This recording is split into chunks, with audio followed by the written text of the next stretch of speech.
Salut les amis, salam alaikum, j'espère que vous allez bien, que vous êtes en forme et en bonne santé. Comme d'habitude, content de vous retrouver ce soir avec notre fidèle et habituel Jacob Cohen. Bonsoir, bonsoir à tous. J'espère que vous allez bien. Les temps sont compliqués, mais pas si catastrophiques comme on aurait pu le craindre. Effectivement, alors Monsieur Cohen, on aura tout le loisir de faire l'analyse de cette situation Oui, chaotique sur la région du Moyen-Orient. Alors les amis, je vous invite à partager comme d'habitude. Pour celles et ceux qui veulent participer sur YouTube, je vais vous mettre le lien. Les autres plateformes, Twitter ou TikTok, je vous invite à partager, tapoter un maximum. Et Monsieur Cohen, donc oui. cette situation qui dure et qui risque de s'enliser. Alors avant de commencer, Monsieur Cohen, votre analyse, je vais vous montrer quand même une courte vidéo concernant bien sûr ces attaques préventives selon le narratif officiel. Donc je vais vous montrer quand même une petite vidéo. Donc ces attaques préventives par rapport à cette histoire de nucléaire développée par l'Iran. Donc, je vous montre cette vidéo, et puis derrière, on attaque votre analyse, Monsieur Cohen. Allez, c'est parti, en espérant que tout fonctionne. Normalement, il n'y a pas de raison. Hop, là. Stopped, Iran could produce a nuclear weapon in a very short time. It could be a year, it could be within a few months. They have the wherewithal, the stored up, preserved knowledge to make a bomb very quickly if they wanted to do it. Iran is so dangerous. Weeks away from having the fissile material for an entire arsenal of nuclear bombs. They're very close. They're 6 months away from being about 90% of having the enriched uranium for an atom bomb. Iran is gearing up to produce 25 bombs, atomic bombs a year, 250 bombs in a decade. Ladies and gentlemen, time is running out. Iran will be capable of producing alone, without importing anything, nuclear bombs within 3 to 5 years. If not stopped. Voilà, Monsieur Cohen, donc les propos tenus par Netanyahou depuis 30 ans, qui sont quasiment les mêmes. Et du coup, je vous laisse développer, monsieur, et on verra après s'il y a des questions, comme d'habitude. Oui, c'est terrible de voir l'aveuglement volontaire des médias occidentaux et des hommes politiques. C'est un aveuglement volontaire, parce que vous n'allez pas me faire croire que les journalistes sont incapables de remonter l'histoire des déclarations de Netanyahou. Bon, elles sont connues, répétées, on l'a dit, et les hommes politiques, comme Macron par exemple, qui dit c'est très dangereux, il y a une menace, etc. Donc le mensonge, l'illégalité, l'agression et l'agressivité sont du côté occidental. Voilà. Et donc, on reprend une menace qui est virtuelle. Je rappelle juste, pour confirmer le contenu de la vidéo, qu'au mois de mars, donc il y a 3 mois, la chef des services de renseignement américains, celle qui dirige, qui préside Tulsi Gabbard, elle était devant le Congrès américain. Vous savez que devant le Congrès américain, les déclarations sont faites sous serment. Donc, un mensonge pourrait valoir une peine de prison de très sévère. Et elle avait déclaré, donc on peut pas l'accuser d'être sympathique à l'Iran. Elle avait déclaré, je viens de voir la vidéo il y a 2 jours, de revoir la vidéo, elle a déclaré que rien, absolument rien ne permet d'indiquer que l'Iran était ou pouvait disposer ou pouvait être prêt à disposer de l'arme nucléaire. Donc tout ceci a été monté de toutes pièces pour faire basculer le régime iranien avec cette prétendue menace. Voilà, le drame de l'Occident, malheureusement, c'est la mauvaise foi, c'est le mensonge, et de voir des journalistes et des hommes politiques répéter comme des perroquets un mensonge aussi grossier, c'est quand même dramatique. Voilà. Alors, moi par exemple, vous savez, aujourd'hui, le ministre des Affaires étrangères iranien s'est réuni avec les ministres européens des Affaires étrangères, je ne sais pas lesquels. Peut-être la France, l'Angleterre, l'Allemagne, peut-être. Enfin, je ne connais pas la liste. Bon, ils se sont rencontrés à Genève. Et c'est ça que je reproche, moi, au camp anti-américain, anti-occidental. Par exemple, l'Iran. Bon Dieu, il s'est fait agresser. Les ministres des Affaires étrangères ont fait des déclarations anti-iraniennes et pro-israéliennes. Moi, si j'étais ministre des Affaires étrangères de l'Iran, j'aurais demandé officiellement et à haute voix, j'aurais dit, messieurs les ministres des Affaires étrangères, corrigez votre erreur, vos mensonges, et après je vous rencontrerai. Mais malheureusement, je trouve personnellement, ça c'est une remarque personnelle, je trouve que l'Iran, malgré sa force, sa puissance, sa volonté, sa détermination, joue toujours profil bas, joue le gars gentil. Voilà, oui, ah oui, moi je respecte le droit international. Mais il y en a marre. Voilà, déclarer, moi j'aurais voulu que le ministre fasse une déclaration solennelle. Voilà. Moi je veux bien rencontrer ces ministres qui corrigent leurs mensonges. Voilà, et étaler ça devant les télévisions du monde entier. Voilà, bon, ça c'est une remarque. Je reviendrai probablement sur les faiblesses que moi je considère qui sont inhérentes au régime iranien et au régime, qui se mettent dans une position de faiblesse par rapport à l'Occident. Voilà. Et donc,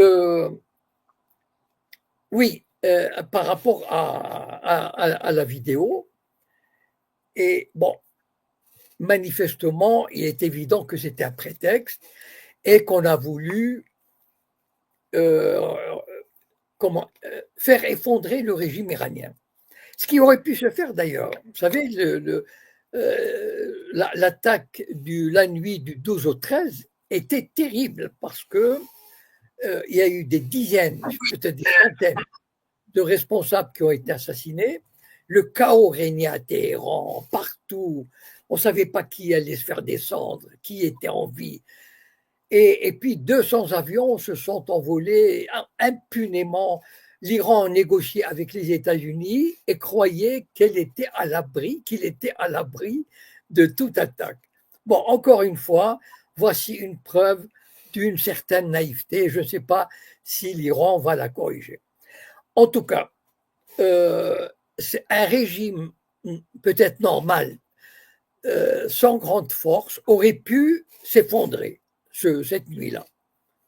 Il se trouve que l'Iran a de la ressource, il s'est reconstitué, il s'est rétabli, il a rétabli les circuits de commandement, il a remplacé les chefs, il apparaît au plus pressé, etc., etc. Et depuis, il a montré une détermination exemplaire, une tactique et une stratégie fine. Vous savez, par exemple, les bombardements sur Israël sont très bien ciblés, et puis ils jouent le chaud et le froid. C'est par exemple les 2 premiers soirs qu'ils avaient lancé des centaines de missiles, et le 3e et 4e, ils en ont lancé une dizaine. Et les Israéliens se frottaient les mains, ils disaient ça y est, ils n'ont plus de missiles, on a tout balayé, etc. Et là, ils recommencent avec des missiles nouveaux, et ça rend fou les Israéliens. La société israélienne est en train de craquer. Elle sait maintenant ce que c'est que d'être bombardée, ce que c'est que d'avoir des appartements qui sont détruits. Les gens sont affolés, sont fous, sont dingues. Et c'est la première fois que les Israéliens subissent ce qu'ils font subir aux autres. Et je dirais pas que c'est un plaisir, mais c'est, comment dire, c'est bien fait pour leur gueule et qu'ils reçoivent ça. Et espérons que les Iraniens iront encore toujours plus fort et toujours plus à fond. Et je n'aimerais pas tellement qu'il y ait des négociations. Parce qu'aujourd'hui, qu'est-ce qui se passe? Vous savez que Trump, il y a 3 jours, il a déclaré: je donne 24 heures au régime iranien pour signer une capitulation sans condition. Ça veut dire, vous savez, moi j'ai entendu de sa bouche même, donc c'est pas des racontards. C'est pas seulement le nucléaire. Pour lui, la capitulation signifiait dans la bouche de Trump, je l'ai entendu, c'est-à-dire que plus aucune défense aérienne. Voilà ce qu'il exige, Trump. Voilà ce qu'il exige. C'est-à-dire, vous allez être sans défense. Ça veut dire qu'on pourra vous bombarder comme on veut. Comme on veut. Et on vous dictera ce qu'on voudra. Et vous obéirez. Alors, moi, sincèrement, j'aurais été un des dirigeants iraniens, j'aurais fait un bras d'honneur à Trump, parce que aujourd'hui, l'Iran est dans une position de force incroyable, il est soutenu par la Chine.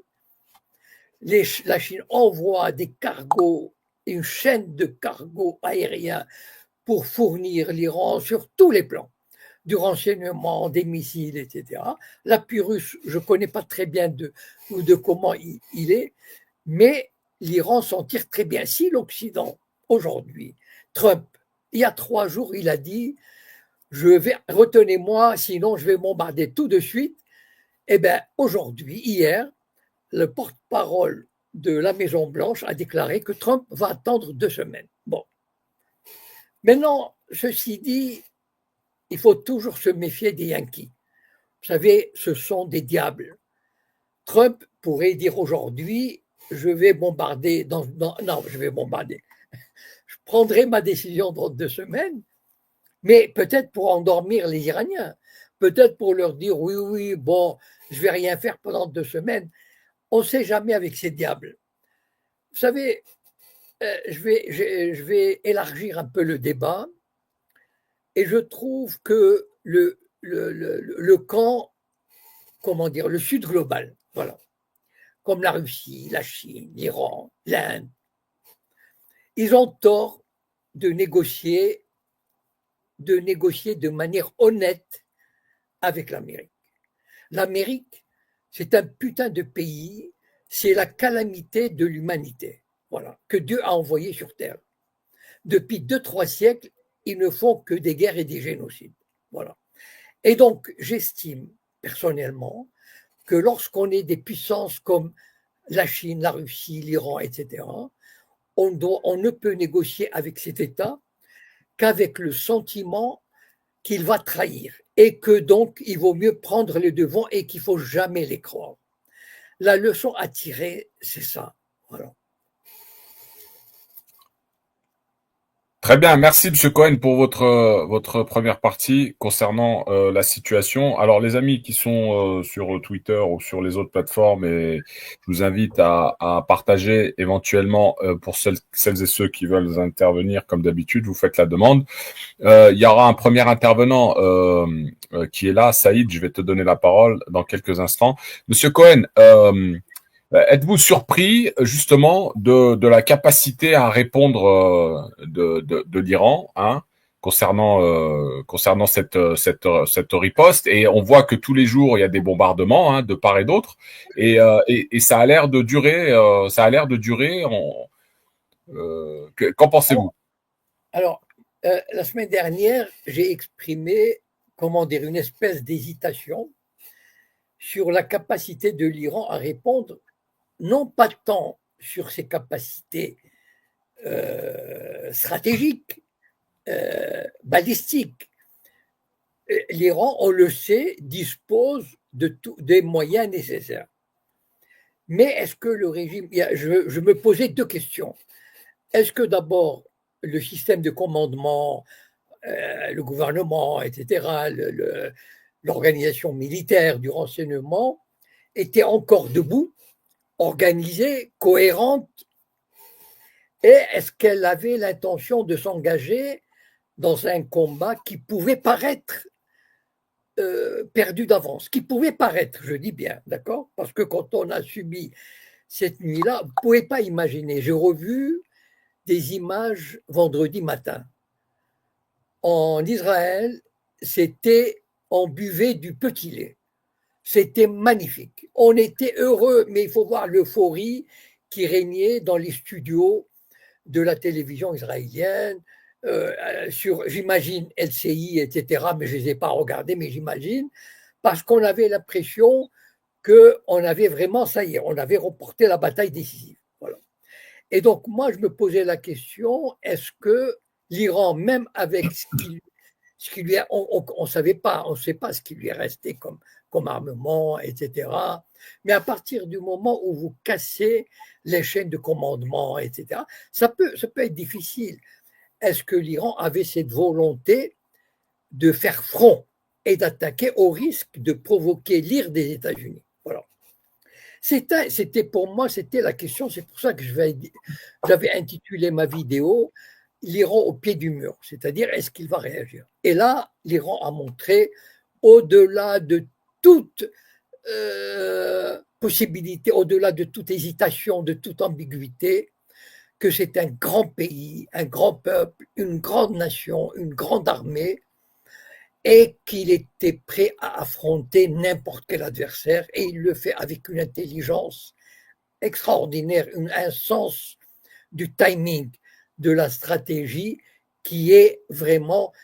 je regrette que d'autres pays du Moyen-Orient, suivez mon regard, n'aient pas pris de leçons de ce grand peuple, et le visage du Moyen-Orient aurait pu être différent. Voilà. Mais peut-être qu'il n'est pas trop tard. Très bien, merci. Alors, il y a énormément de réactions, hein, Monsieur Cohen. On va essayer de répondre quand même à pas mal de questions, et je vais commencer à donner la parole à Saïd qui est avec nous. Bonjour Altitude, Wari, bonjour Monsieur Cohen, bonjour parce que moi je suis du Canada, donc nous ne sommes pas dans le même fuseau horaire. Voilà pourquoi. Wari, je tiens juste à vous dire que vous savez, vos émissions sont vraiment formidables et on regrette qu'elles soient un peu trop courtes. On aurait bien aimé qu'elles soient un peu plus longues parce que vous voyez, ce n'est pas grave. Donc, pour faire une intervention assez brève, c'est une question que je voudrais poser à l'endroit de Monsieur Cohen. Monsieur Cohen, pensez-vous que nous sommes plus que jamais donc en proie à une troisième guerre mondiale? Je pose la question parce que beaucoup de gens redoutent ce scénario, mais comme vous savez, Trump semble être plus que déterminé à faire des attaques sur l'Iran. Et vous savez aussi que présentement, il est très impopulaire à ce niveau. Beaucoup d'Américains, de citoyens, notamment de la droite, les MAGA, comme nous les nommons, c'est-à-dire ils sont en très grand nombre contre cette initiative. Mais la question que je vous pose, pensez-vous que nous sommes plus que jamais tout de même prêts à une troisième guerre mondiale? Merci. Alors, personnellement, hein, c'est une intuition personnelle.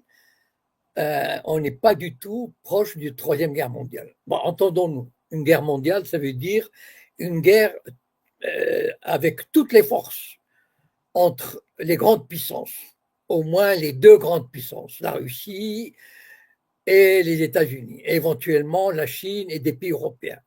Une vraie guerre avec tous les moyens, même non nucléaires, ça me paraît improbable. Voilà, en tout cas, ça, c'est mon intuition. Parce qu'on a beau dire, mais tous les dirigeants, et on peut leur trouver tous les défauts qu'on veut, il n'y a pas de souci, mais ils ne sont pas fous. Voilà. Ils savent ce que ça coûte, ce que ça coûterait de se lancer dans une guerre. Et donc, regardez d'ailleurs, il y a 2-3 jours, on se disait que, oula, là, on est proche d'une guerre, je dirais pas mondiale, mais disons, d'un échelon élevé, ça veut dire d'une intervention américaine qui pourrait entraîner d'autres. Et tout à coup, voilà Trump qui s'arrête et il dit j'ai besoin de 2 semaines pour réfléchir. Bon, ça ressemble à un recul terrible. Vous imaginez le président qui il y a 3 jours exiger une capitulation sans condition dans les 24 heures. Sinon, il bombarde et 24 heures après, il dit « je vais attendre 2 semaines ». Or, là, on voit déjà les discussions qui s'engagent. Là, il y a eu la réunion des ministres des Affaires étrangères aujourd'hui entre les Européens et les Iraniens. Probablement, la Russie est en train de manœuvrer, etc. Donc, on va essayer de trouver un modus vivendi. Voilà. Parce que les États-Unis savent très bien aujourd'hui qu'il n'est pas. Vous savez, les États-Unis, ils mènent des guerres qu'ils peuvent gagner. Qu'ils peuvent gagner parce que toutes les guerres qu'ils ont menées en Irak, en Libye, en Yougoslavie, sont des guerres où ils ont bombardé des populations sans défense, quasiment. Voilà. Depuis le Vietnam, ils n'ont plus envoyé des soldats sur le terrain, combattre sur le terrain. Bon, un peu en Afghanistan, mais enfin, c'est pas énorme. Bon, voilà. Et donc, ils savent ce que ça coûterait aujourd'hui si jamais un malheur, c'est un navire, par exemple, ou un porte-avions qui est détruit avec 1000 Américains qui meurent, mais le président, je pense, Trump, il serait quasiment obligé de démissionner. Parce que tellement le choc serait terrifiant pour la société américaine, surtout après ces promesses. Vous savez, il y a un sondage qui est paru aux États-Unis il y a 2 jours, et sur considérez-vous que les États-Unis doivent intervenir en Iran? 60% étaient contre, 25% n'avaient pas d'opinion et seuls 15% étaient pour. C'est dire si la société américaine, et moi je suis pas mal de sites américains qui sont absolument anti-Trump, contre la guerre, etc. Donc il y a un mouvement énorme qui est en train de se lever aux États-Unis, et Trump qui a quand même un sens politique, il a le sens. Il y a des politiques comme ça qui ont des intuitions. Il s'est dit, oula, là peut-être je joue ma vie politique, ma carrière, etc. Je vais mettre le pied sur le frein, je vais attendre 15 jours. Et à ce moment-là, on va trouver une solution négociée. Donc, à mon avis, enfin, moi, personnellement, hein, intuitivement, c'est comme ça que je vois l'évolution des choses prochainement. Voilà. Donc, pas de guerre mondiale ni de guerre généralisée. Très bien, merci. Alors, concernant Trump, Monsieur Cohen, c'est quoi qui le fait reculer, du moins, qui le fait faire une petite marche arrière, là? D'abord, le pétrole. C'est-à-dire, si jamais l'Iran bloque le détroit d'Ormuz, et c'est très facile, hein, il suffit d'envoyer quelques centaines de mines et la circulation s'arrête. Ils ne détruisent rien. Ils envoient quelques centaines, quelques milliers de mines. C'est tout. Et la circulation s'arrête et le prix de baril monte à 150, 200 dollars. Voilà. Eh bien, je peux vous garantir que les économies européennes et américaines, les Américaines moins, ils vont souffrir moins, mais ils vont vraiment souffrir. Voilà. Et deuxièmement, l'Iran a montré une capacité sur le plan des missiles stratégiques, c'est quelque chose. Je veux dire, ils ont probablement d'autres missiles hypersoniques, et donc qu'ils pourraient utiliser contre des navires américains qui sont situés même à 2000, 3000 km. Les missiles hypersoniques font 3000 km en 10 minutes. Voilà. Donc, en fait, c'est la folie. Et ça veut dire que si 2-3 navires sont détruits, c'est la panique aux États-Unis. Ça y est, c'est fini.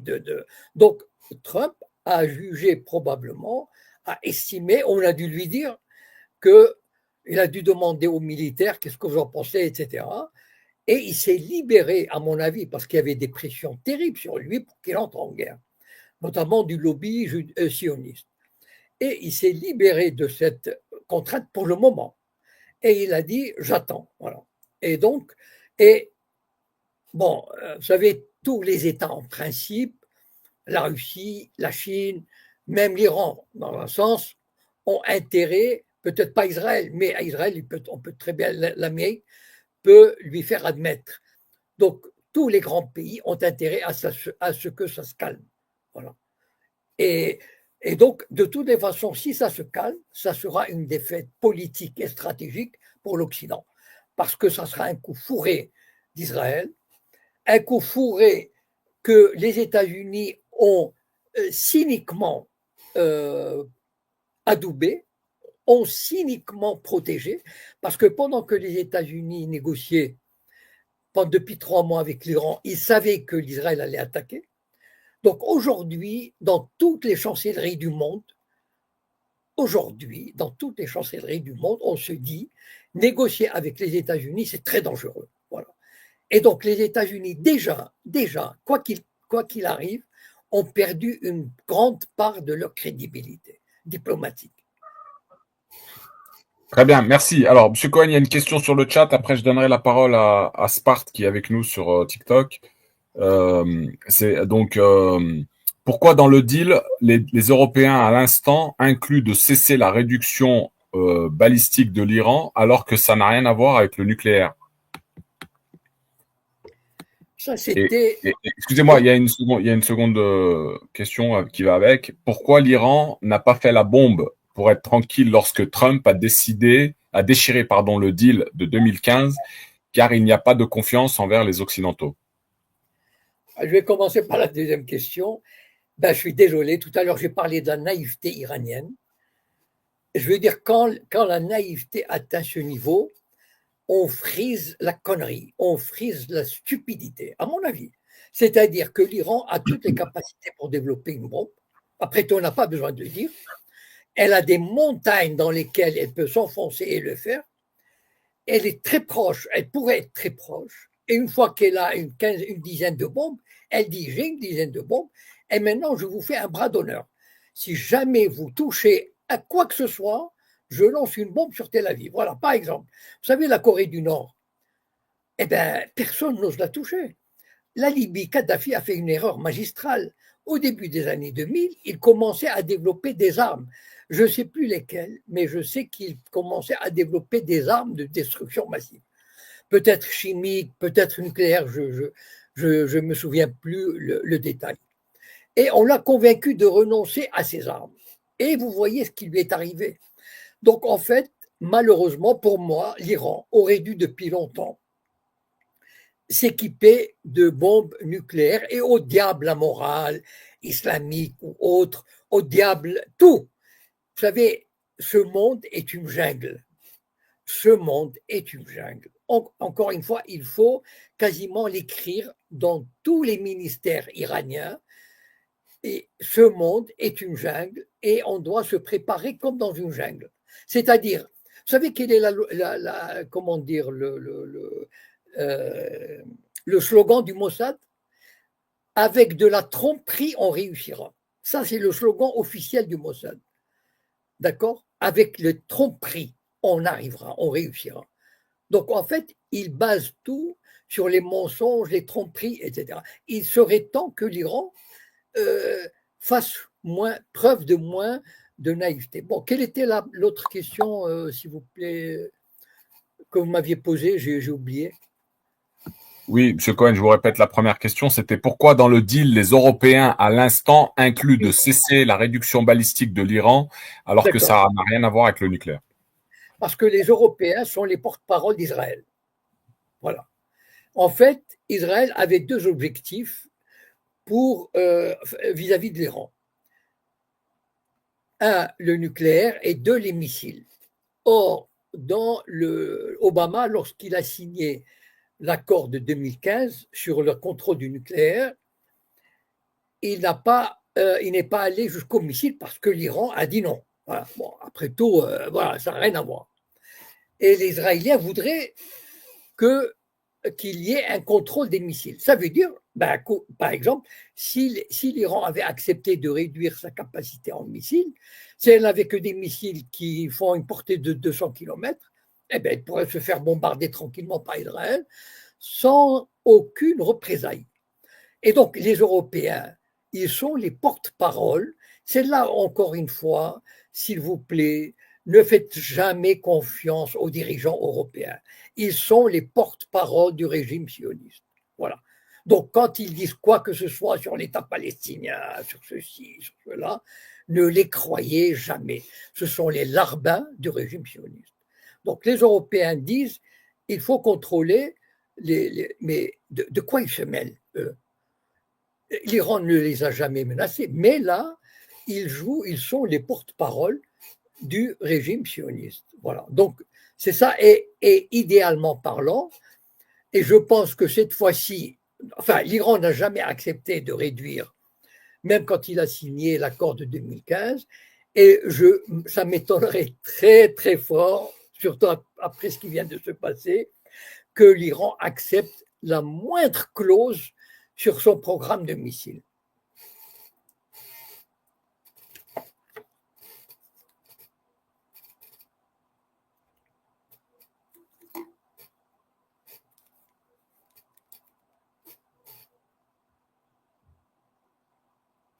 Oui, Monsieur Cohen, je disais, il y a une question dans le chat. C'est Sarah qui peut pas monter, malheureusement, son micro n'est pas connecté, donc je vais la lire. Trump utilise-t-il stratégiquement Israël à des fins politiques? Il affirme soutenir Israël et menacer de frapper l'Iran, mais n'est jamais passé à l'acte. S'agirait-il d'une manœuvre calculée? Et l'absence de soutien américain remettrait-elle en cause la supériorité militaire d'Israël face à l'Iran?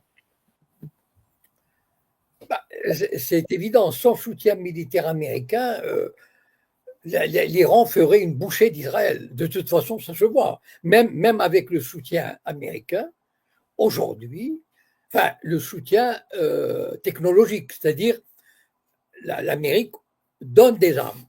L'Amérique n'intervient pas. Mais même avec ce soutien américain, Israël n'y arrive pas. Et donc la supériorité iranienne est incontestable. Maintenant, le jeu de Trump est très difficile à décoder. Voilà. Parce que, d'abord, c'est quelqu'un qui est instable. Et ça veut dire qu'il déconcerte. Il est déconcertant. Par exemple, il avait dit, je vais faire la paix en Ukraine en 24 heures. Ça fait 4 mois qu'il ne l'a pas fait. Voilà. Pourquoi? Parce que, bon, il hésite, etc. Il a, en fait, un des problèmes de Trump, c'est qu'il a des conseillers qui s'opposent. C'est-à-dire, il n'est pas arrivé à se constituer une équipe homogène. Voilà. Par exemple, il a des conseillers engagés à fond du côté d'Israël, et donc qui sont pour la guerre, et d'autres conseillers ou ministres qui sont beaucoup plus isolationnistes.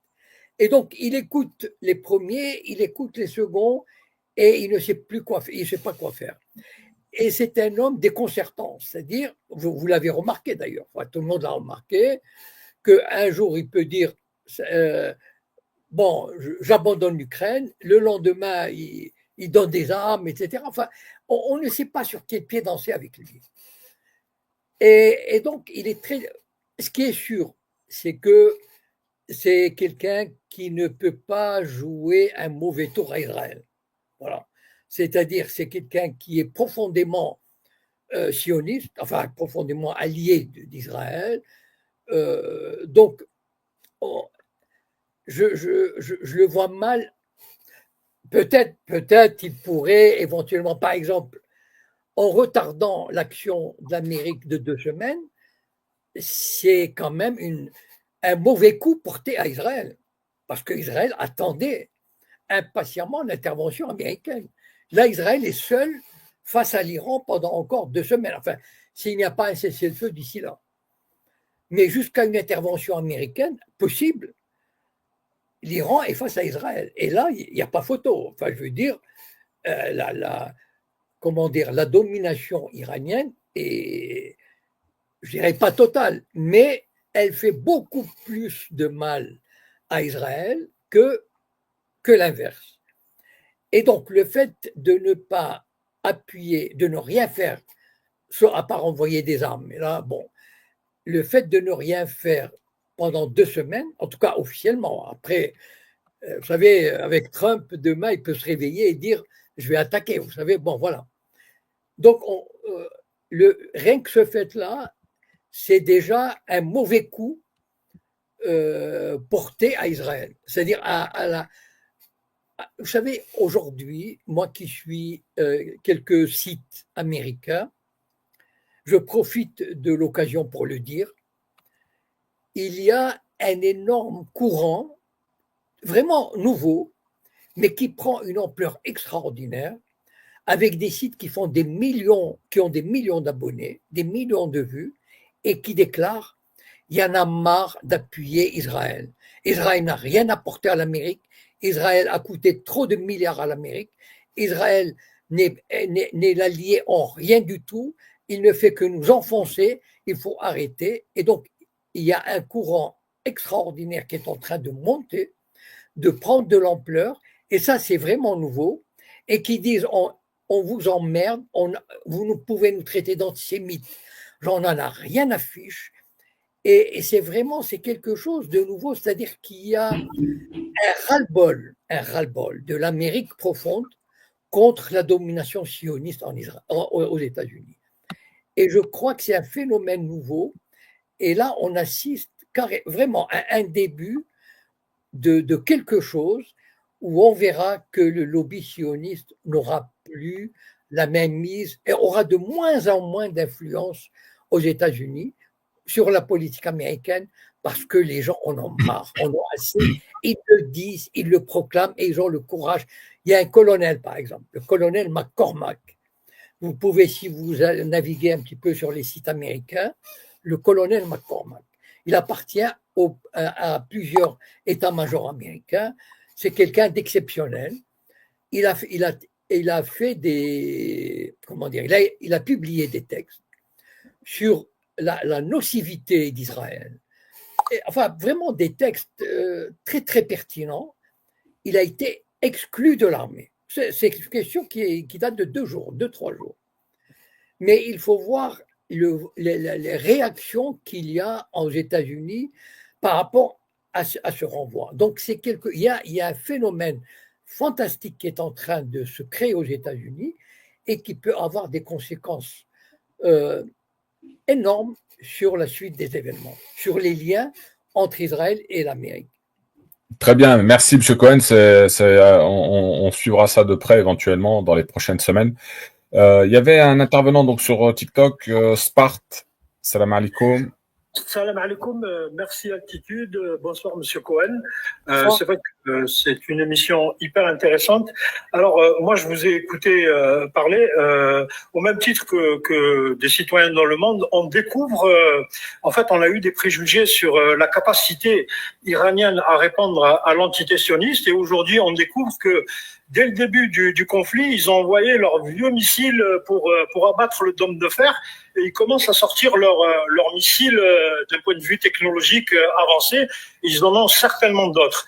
Alors du coup, les Iraniens ont prouvé que l'entité n'était pas invulnérable et que les Israéliens, les citoyens israéliens découvrent la guerre dans leur propre ville. Il y en a qui fuient. Je voulais dire aussi que les Yéménites ont anticipé par leur guerre asymétrique en bombardant le port d'Haïfa et les aéroports qu'il fallait attaquer Israël d'un point de vue économique.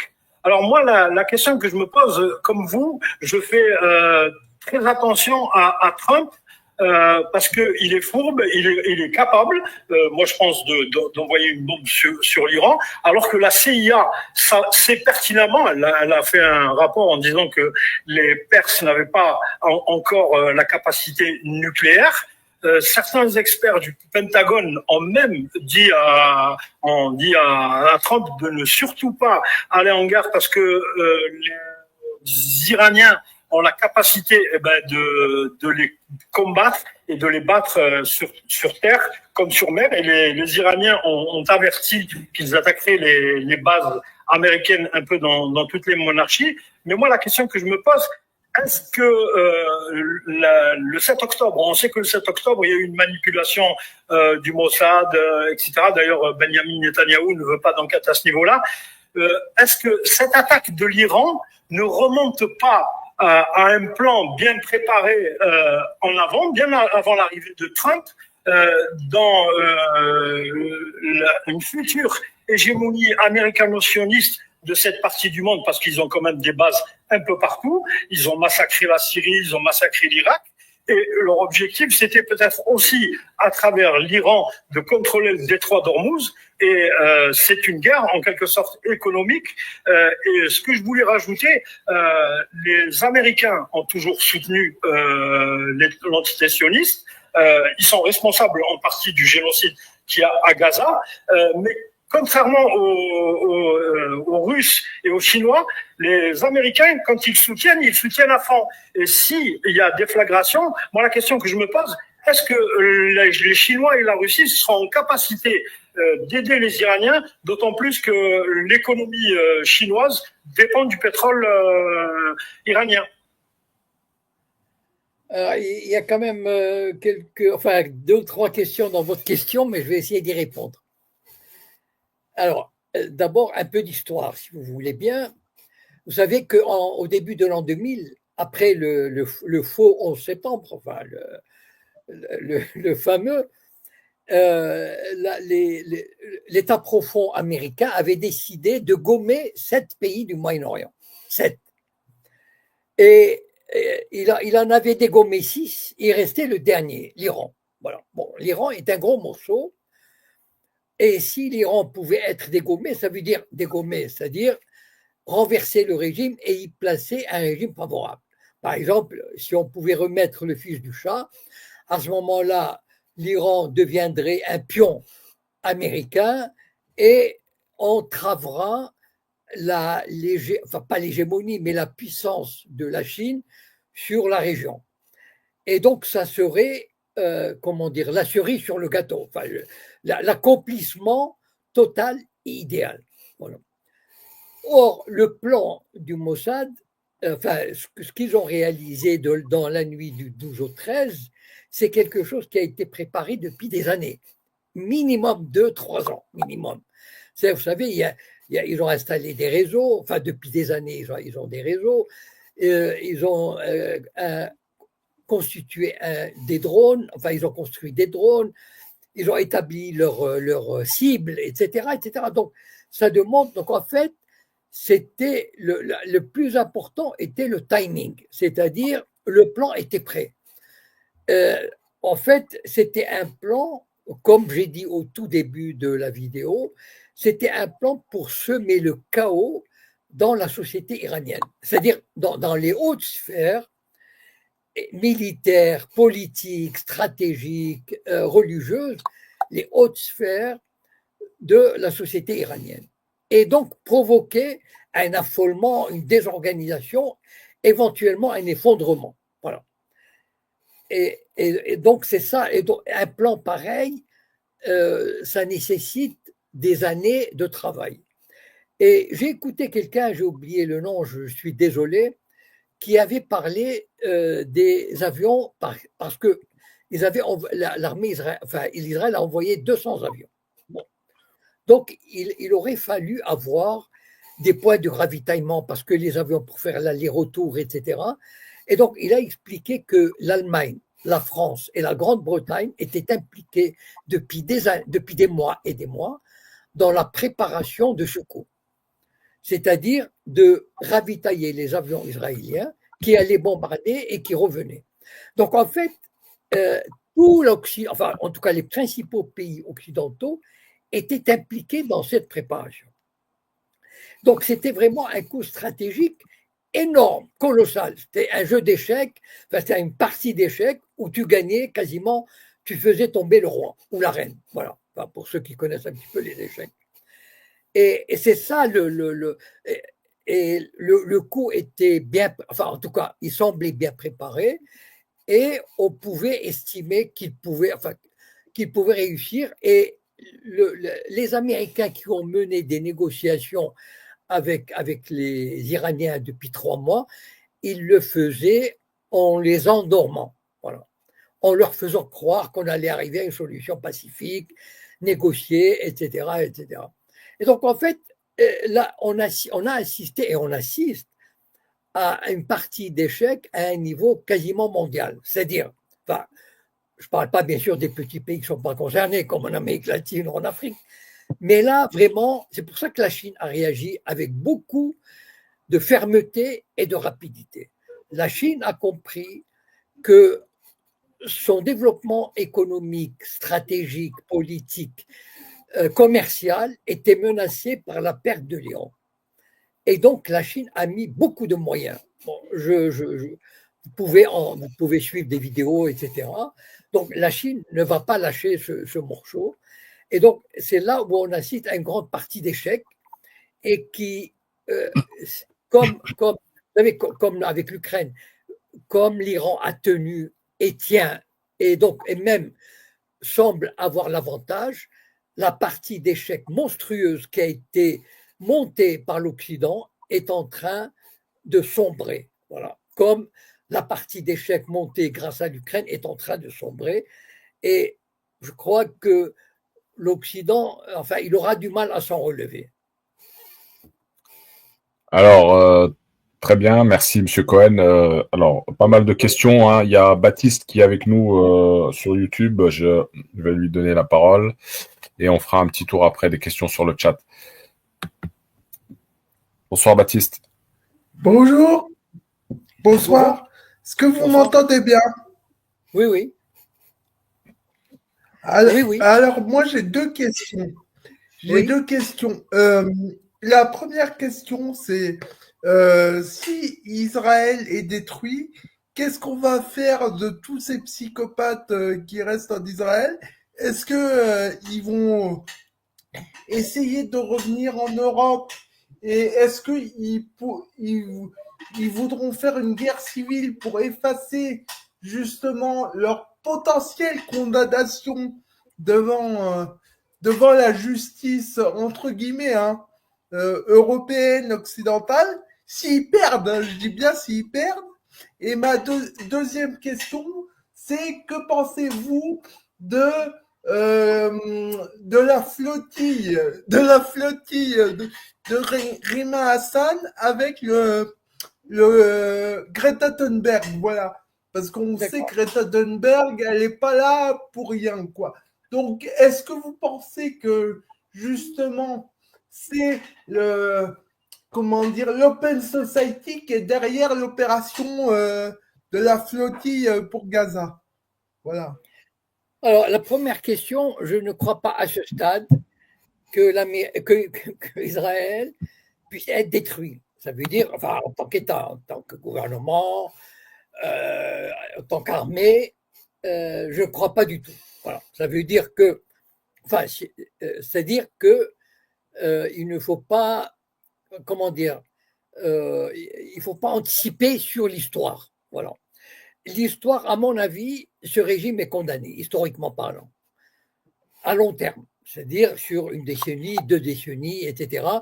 Il commence à avoir des problèmes internes tels qu'on se demande combien de temps il peut tenir. Mais même s'il ne sort pas gagnant, en tout cas comme on le voit aujourd'hui, de cette confrontation, il est loin d'avoir perdu, tout simplement. Pourquoi? Parce que l'Occident est là qui ne le laissera pas tomber.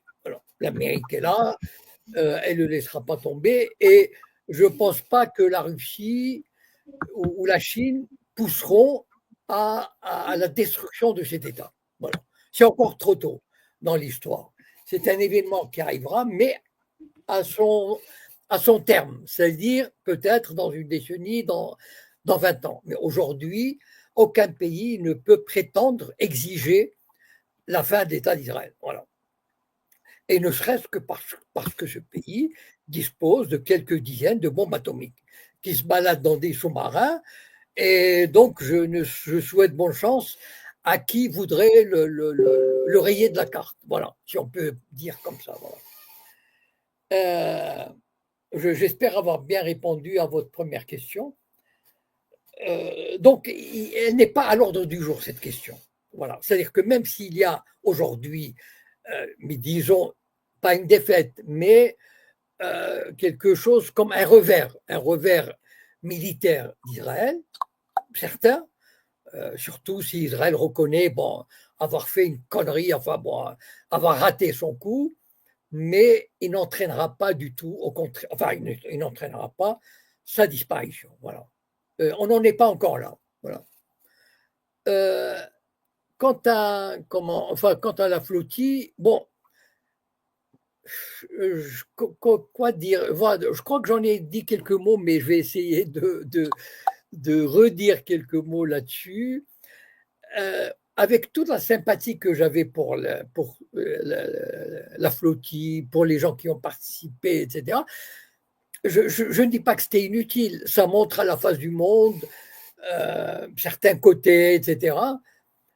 Je regrette, c'est-à-dire on connaissait l'issue. Voilà. Je l'avais dit d'ailleurs il y a 2 semaines. Avant de leur interception, j'avais dit le scénario qui allait se passer, c'est-à-dire l'arraisonnement, la saisie du navire et le renvoi de ses occupants. Voilà, en douceur.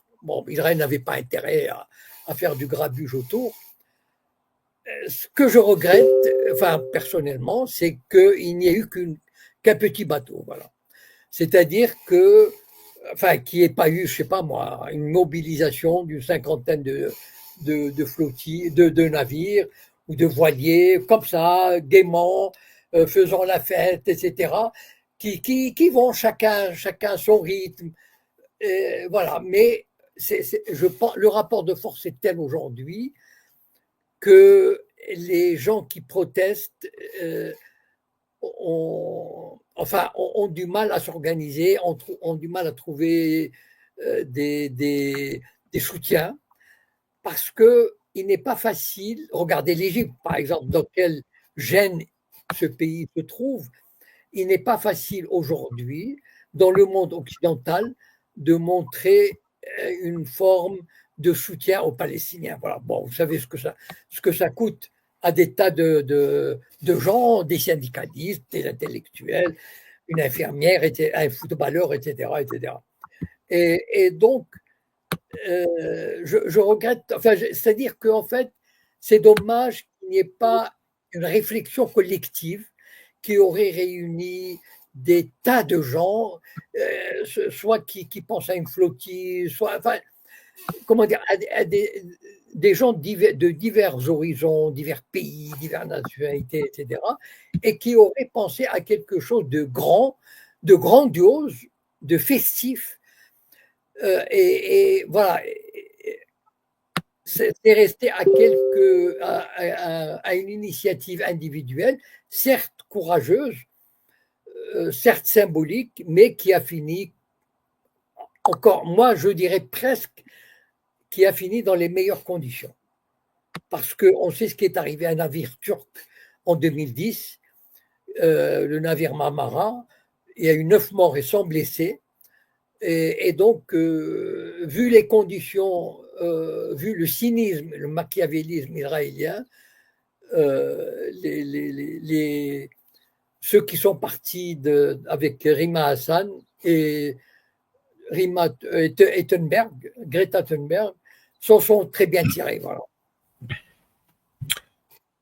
Très bien, merci. Alors, il y avait Arsenic qui était avec nous. Tu peux remonter si tu veux, je te donnerai la parole. J'ai vu que tu es redescendu. Monsieur Cohen, oui. Il y avait pas mal de questions sur le chat. Moi, j'avais une question, c'est concernant la réaction quasi instantanée de la plupart des pays arabes et du Moyen-Orient, qu'on qualifiait d'agression, cette attaque d'Israël. Par contre, il y a des pays, par exemple, comme le Maroc, qui se sont abstenus. Comment vous l'expliquez ? Est-ce que j'ai besoin d'expliquer ? Voilà, je veux dire, je sais pas, il y a des choses. D'abord, vous savez que le Maroc, il a toujours, en tout cas depuis des années, il a mené, ce qu'on ne sait pas peut-être, il a mené une politique anti-iranienne.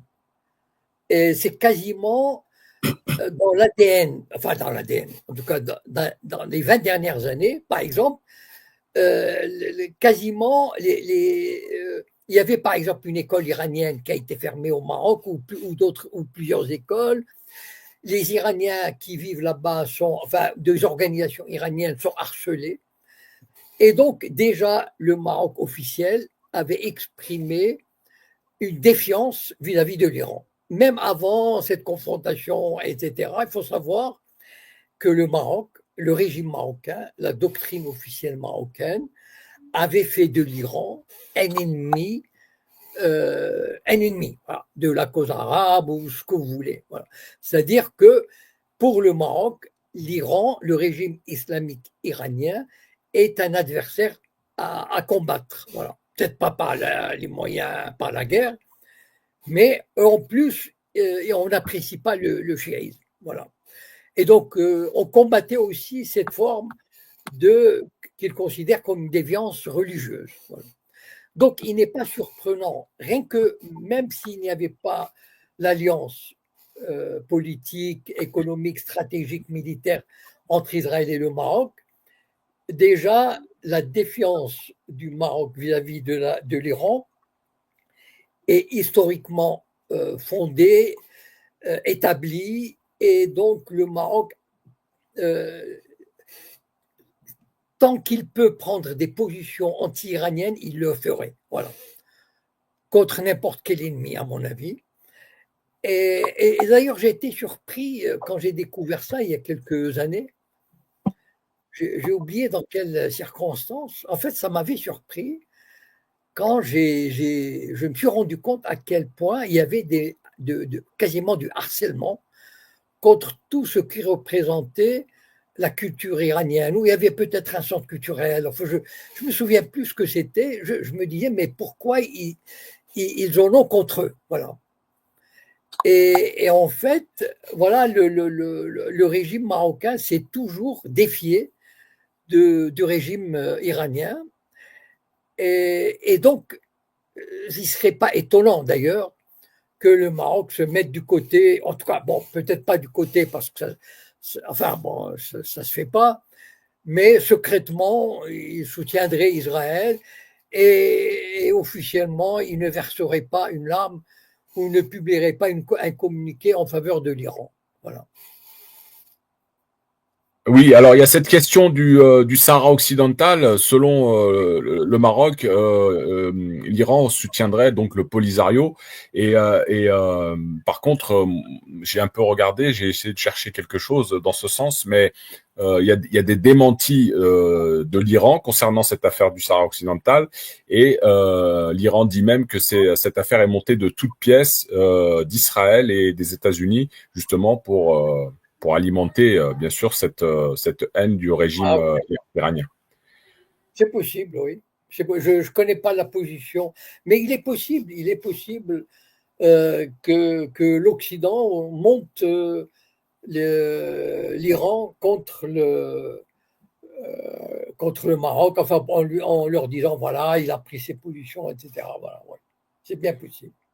Ok, très bien. Alors, nous avons Jeff qui est avec nous, qui nous a rejoint. Voilà, je vais lui donner la parole tout de suite. Bonsoir. Bonsoir. Bonsoir.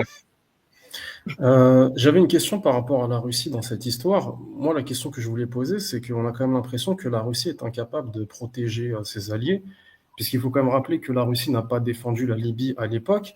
Récemment, elle a été incapable de défendre le régime syrien, et là, visiblement, la Russie ne fait rien. Et moi, ma question, c'est de savoir, tout simplement, qu'est-ce que vous pensez de l'attitude de la Russie? Est-ce que vous considérez ce pays comme un partenaire fiable pour les pays du Sud global? Alors, sur la Libye, la Russie, elle le reconnaît d'ailleurs. Elle s'est fait avoir.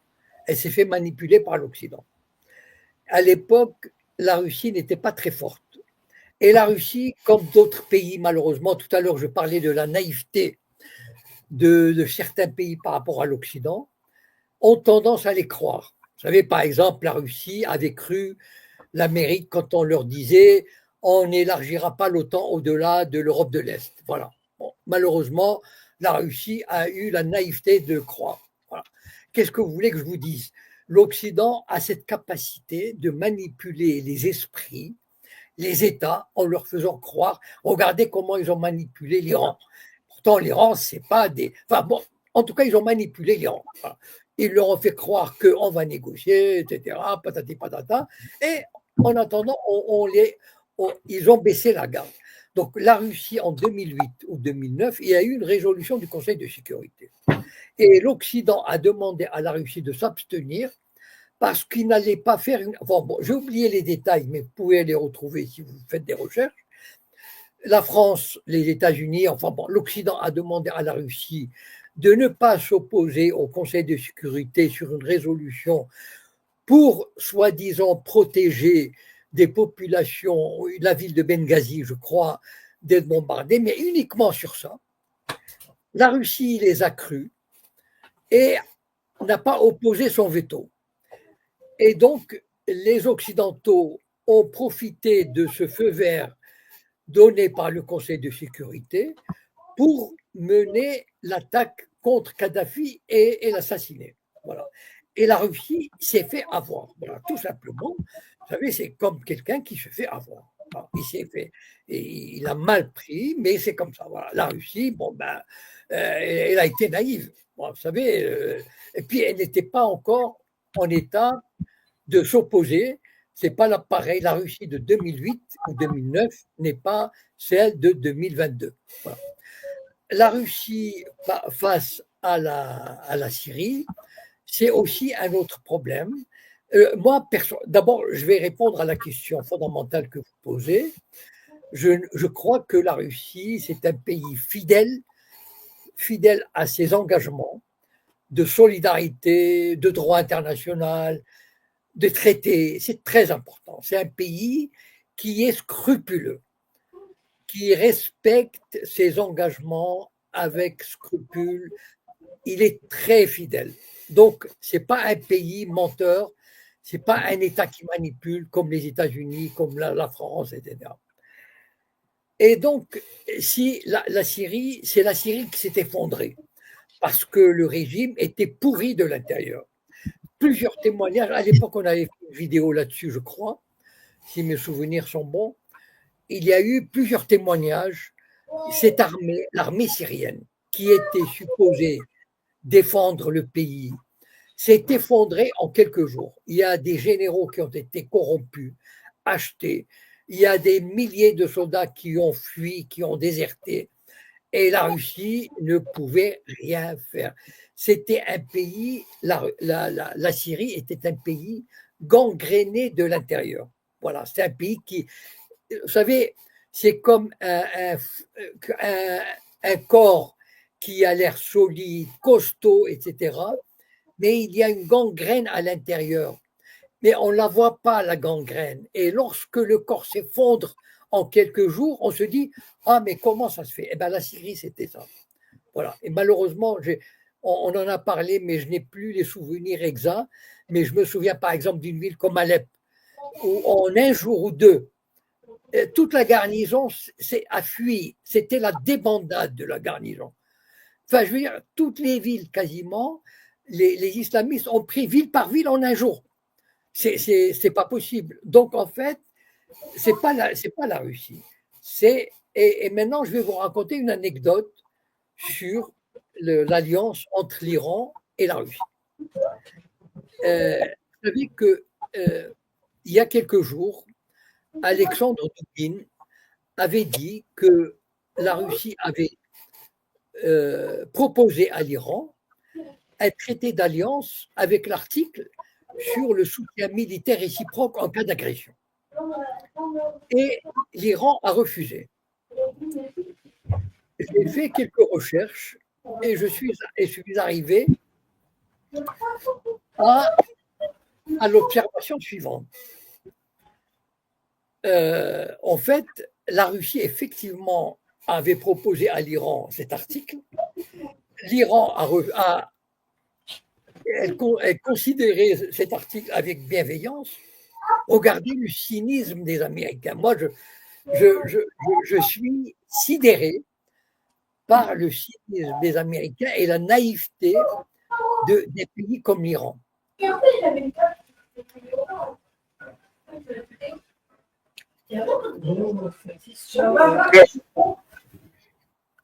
Monsieur Cohen, vous m'entendez?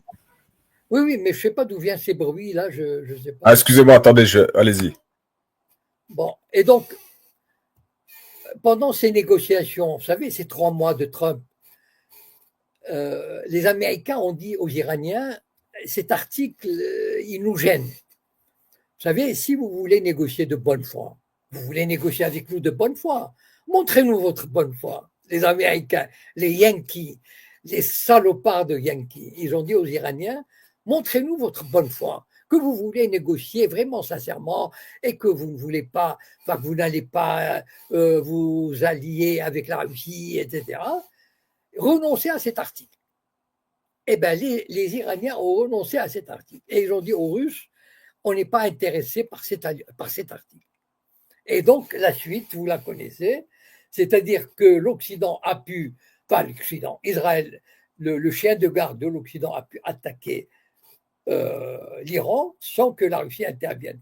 Mais fondamentalement, la Russie, et c'est pas moi, enfin moi je suis qu'une toute petite voix, mais écoutez les grands, enfin tous ceux qui ont Mersheimer, Jeffrey Sachs, etc. Enfin je veux dire ceux qui connaissent Scott Ritter, ceux qui connaissent la société russe, ceux qui connaissent Poutine, ceux qui suivent la politique russe depuis des années, ils vous diront toujours, tous, que la Russie est un partenaire fidèle, fiable, sincère. Voilà.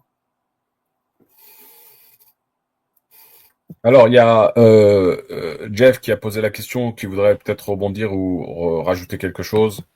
Ouais, merci. Oui, là, de ce qu'on voit dans la confrontation entre l'Iran et Israël, c'est qu'on voit que l'Iran n'a pas de défense anti-aérienne efficace. Et moi, ma question, c'est que le ciel iranien est à la merci totale de l'aviation israélienne. Et moi, la question que je me pose par rapport à ça, c'est pourquoi est-ce que la Russie n'a pas fourni de défense anti-aérienne à l'Iran? Je veux dire, ils sont alliés depuis des décennies, et visiblement, l'Iran n'a pas de quoi protéger son ciel. Écoutez, je suis désolé, je suis incapable de répondre à cette question. C'est vrai que la Russie, il me semble que la Russie avait fourni les S-400, les fameux S-400, qui sont capables d'abattre des avions. Voilà. Alors, combien il lui a fourni, je ne sais pas. Sincèrement, j'avoue mon ignorance là-dessus, je regrette, je suis désolé. Je ne sais pas quoi dire. C'est-à-dire, c'est vrai que l'Iran ne dispose pas d'une... Autant l'Iran est très fort en missiles, autant, c'est curieux d'ailleurs, parce que la force d'Israël, c'est son aviation, et c'est étonnant que l'Iran ne dispose pas d'un filet sérieux de S-400. Vous savez, les S-400 sont les missiles contre les avions, capables d'abattre n'importe quel avion, les F-35, etc. Et je ne sais pas, voilà. Je reconnais que je ne sais pas. Pourtant, l'Iran aurait dû réaliser qu'il avait une faiblesse de ce côté-là et acquérir une technologie avancée avec des centaines et des centaines de batteries de S-400. Pourquoi il ne l'a pas fait? Je ne crois pas que ce soit la faute des Russes, ça m'étonnerait. Alors, je ne sais pas, voilà. Monsieur Cohen, une dernière question. C'était concernant la capacité justement à résister de part et d'autre. Quand on sait que l'Iran, c'est un grand pays, il y a de la place pour stocker. Et par contre, Israël, c'est très petit. Et du coup, si la guerre dure dans le temps, comment ça va-t-il être possible de résister face aux attaques défensive de l'Iran? Oui, et c'est pour ça d'ailleurs que l'Occident cherche les négociations. Voilà, il y a une volonté de cesser le feu aujourd'hui. Ah oui, écoutez, si les Européens rencontrent le ministre des Affaires étrangères iranien, qui en principe, il l'aurait ignoré. Enfin, je veux dire, si le ministre iranien des Affaires étrangères avait demandé à rencontrer les Européens il y a 3 jours, mais il l'aurait envoyé balader. Ils auraient attendu que l'Iran s'écroule. S'ils acceptent de le rencontrer, c'est parce qu'ils savent que c'est urgent. Voilà. Et donc, ils vont essayer de le caresser dans le sens du poil, etc. Et donc, si l'Occident accélère, veut négocier, c'est parce que l'Occident sait qu'Israël est dans une mauvaise posture. Le problème d'Israël, c'est que, parce que, vous savez, l'Iran a fait une guerre de 8 ans contre l'Irak, 8 années de guerre, et il en est sorti vaincu, en tout cas, encore plus fort. Or, les Israéliens, c'est une société fragile, on voit la fragilité, c'est un petit pays. Si on détruit une vingtaine de sites, par exemple, ils ont détruit l'Institut Weizmann, ils ont détruit la bourse, on détruit comment dire, une raffinerie, on détruit une vingtaine de sites, une trentaine de sites, le pays est fini. Et surtout, ça crée la panique. C'est une société qui n'est pas habituée à être bombardée. Vous savez, aujourd'hui, le gouvernement empêche les Israéliens de partir à l'étranger. Le gouvernement israélien censure les informations sur les destructions. Et donc, aujourd'hui, les riches israéliens payent à prix d'or les passages par bateau vers Chypre ou la Grèce. Et donc, c'est ça la fragilité de la société israélienne. Et l'Occident le sait. Et c'est pour ça qu'il est désespéré de chercher une solution. Et je pense qu'ils vont la trouver, voilà. Et donc, parce que chaque jour qui passe, c'est l'effondrement carrément de la société israélienne. Les gens pleurent, les gens crient, les gens hurlent, les gens sont complètement affolés. Voilà.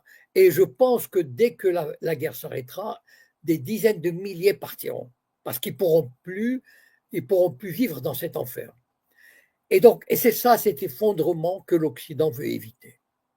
Et donc, c'est pour ça que on retourne aux négociations avec les Iraniens en demandant aux Russes d'intervenir, etc., pour recoller les morceaux et éviter un effondrement total. Juste une dernière, parce que vous disiez que du côté israélien, ça peut être fragile, mais du côté iranien, on peut dire aussi que c'est fragile aussi dans le sens où il y a eu des infiltrations du Mossad et tout ça. Oui, mais eux, les Iraniens, ils se réorganisent. Maintenant, ils ont pris conscience des infiltrations, ils les traquent. Vous savez, ces genres d'infiltration, ok, tu es pris par surprise, mais après, tu mobilises des dizaines de milliers d'hommes, tu retraces les gens, etc. Et petit à petit, ces infiltrations vont diminuer et être détectées, etc. Je veux dire, le pays va mieux se réorganiser, va mieux se défendre.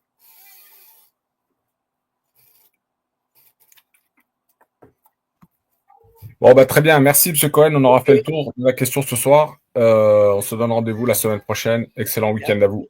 Avec plaisir. Très bon week-end. Bonne soirée à tous. Merci, M. Cohen. Au revoir. Voilà, les amis. Pour celles et ceux qui sont arrivés après le début, je vous laisse vous abonner à la chaîne Altitude sur YouTube. Vous avez la possibilité de revoir l'entretien depuis le début, comme d'habitude. Et on se donne rendez-vous vendredi prochain. Alors, peut-être que l'émission sera avancée à jeudi. J'attends confirmation. Même heure, 19h30. Que la paix soit sur vous. Salam alaikum.